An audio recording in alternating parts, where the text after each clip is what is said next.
off-site breakfast didn't go the distance for some of the guests. I like to have my kids come away for breakfast.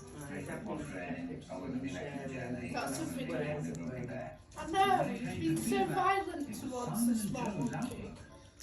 This is animal abuse. But the hosts had trouble looking past.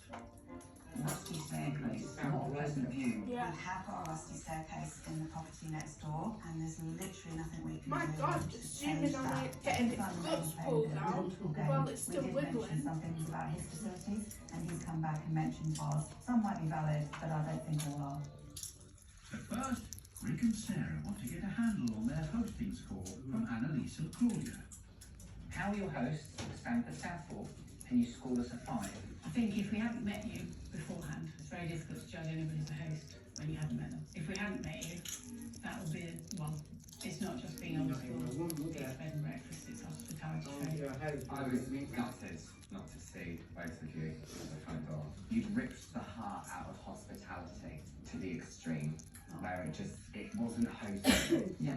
We're devastated that you feel that way. My only defence on this is that there is lots of different types of hospitality.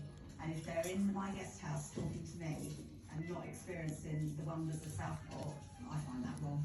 They should get out. I do hope that they will take on board some of the comments we've made.